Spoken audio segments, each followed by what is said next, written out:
Masih bersama Nugroho Putra. Resiki nambangake rasa ning jero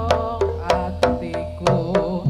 sing tansah nangis nelongso nandang pacoban tresnoku katresnan kang tulus suci sing tak wenehni sliramu